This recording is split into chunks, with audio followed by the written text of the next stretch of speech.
ప్రజా సమస్యల పరిష్కారమే లక్ష్యంగా ప్రజా దర్బార్ను నిర్వహించడం జరుగుతుందని కాకినాడ సిటీ ఎమ్మెల్యే వనమాడి కొండబాబు పేర్కొన్నారు. కాకినాడ స్మార్ట్ సిటీ కార్యాలయంలో సోమవారం నిర్వహించిన ప్రజా సమస్యల పరిష్కార వేదిక ప్రజా దర్బార్ కార్యక్రమానికి ప్రజల నుంచి విశేష స్పందన లభించింది. కాకినాడ నగరపాలక సంస్థ కమిషనర్ వివి సత్యనారాయణ అధ్యక్షతన జరిగిన ఈ కార్యక్రమంలో కాకినాడ సిటీ ఎమ్మెల్యే వనమాడి వెంకటేశ్వరరావు పాల్గొని ప్రజల నుంచి వినతిపత్రాలను స్వీకరించారు. ఈ సందర్భంగా ఎమ్మెల్యే కొండబాబు మాట్లాడుతూ ప్రజలు ఎదుర్కొంటున్న సమస్యలను త్వరితగతిన పరిష్కరించేందుకు ప్రభుత్వం ప్రత్యేక ప్రాధాన్యత ఇస్తోందన్నారు. ప్రజలకు ప్రభుత్వ సేవలు పారదర్శకంగా సమర్థవంతంగా అందేలా అధికారులు బాధ్యతాయుతంగా వ్యవహరించాలని సూచించారు. ప్రజా దర్బార్లో స్వీకరించిన ప్రతి వినతిని సంబంధిత శాఖలకు పంపించి వాటి పరిష్కార ప్రక్రియ నిరంతరం పర్యవేక్షిస్తామని తెలిపారు.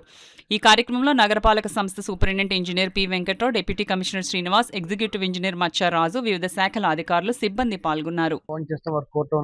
వెంటనే వచ్చిన సరి తీసుకోవడం కూడా తెలియజేయడం జరుగుతుంది. ఈ ప్రజా దర్బార్లో వచ్చిన దరఖాస్తులన్నీ కూడా మన గ్రీవెన్స్ వచ్చిన దరఖాస్తులన్నీ కూడా పీజీఆర్ఎస్ మనం ఎంటర్ చేసి అవన్నీ కూడా విత్ ఇన్ టైంలోనే మనం శిష్యాస్థకి చేస్తున్నాము. 80% కూడా ఏ దరఖాస్తును కూడా బిఎండ్ఎస్ఎల్కి వెళ్ళడానికి వీలు లేదు. సంబంధిత హెడ్స్ ఎవరైతున్నారో ఇంజనీరింగ్ తరఫు ఎస్సీ గారు, టౌన్ ప్లానింగ్ సంబంధించింది డిసిపి గారు, అడ్మిషన్ సంబంధించింది ఎడిషనల్ కమిషనర్ గారు, అదేవిధంగా శానిటరీ సంబంధించిన ఎంహెచ్ఓ గారు, ఇతర అధికారులందరూ కూడా దీనిపైన తగిన చర్య తీసుకోవాల్సిందిగా ఆదేశించాలి. ఏ గ్రీవెన్స్ కూడా మనం ఎండార్స్మెంట్ చేసినప్పుడు ప్రతి వారు కూడా ఫీల్డ్లోకి వెళ్ళి ఇన్స్పెక్ట్ చేసి బెనిఫిట్స్తో మాట్లాడి వారికి సాటిస్ఫాక్షన్ అయ్యే విధంగా తెలియజేసింది కోరుతున్నాము. అదేవిధంగా మనకి నూకలమ్మవారి గుడి దగ్గర స్ట్రీట్ లైట్ విషయం చెప్పారు. వెంటనే మనకు సంబంధిత ఏడి అంటే మన ఎస్సీ గారికి సంబంధించిన ఎలక్ట్రికల్ వారిని కూడా పంపించడం జరిగింది. ఈ రోజు ఆ స్ట్రీట్ లైట్ ని మనం చక్కదిద్దడం జరుగుతుంది. కాబట్టి మన ఈ ప్రజలు సమర్పించిన ఈ దరఖాస్తుల్లో ఎట్టి పరిస్థితులను కూడా పీపుల్ పర్సెప్షన్ మోర్ ఇంపార్టెంట్.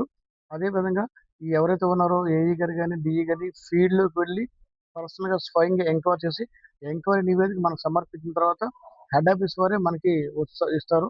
ఈ పబ్లిక్ గ్రీవెన్స్ సిస్టంలో ఎవరు కూడా ఏ విధమైన ప్రొసీజర్ ల్యాబ్స్ చేయకూడదు. ప్రొసీజర్ ల్యాబ్స్ అంటే ఎవరి మధ్య వారికి పంపించదు, కానీ ప్రజల ఎడల గౌరవంగా మాట్లాడి వాళ్ళ యొక్క సమస్యని పరిష్కరించవలసిందిగా ఆదేశించబడింది. ఎవరైనా మా సంబంధిత అధికారులు ఎవరైనా నిర్లక్ష్యం కానీ వేరే విధంగా వర్తిస్తే మాత్రం డెఫినెట్గా వారిపైన చర్య తీసుకోవడం జరుగుతుంది. ప్రజలకు అందరికీ మనవి చేస్తున్నాను, మీ సమస్యలన్నీ కూడా విత్ ఇన్ టైంలోనే మనం పరిష్కరిస్తామని మీ అందరికీ మనకు తెలియజేస్తాం.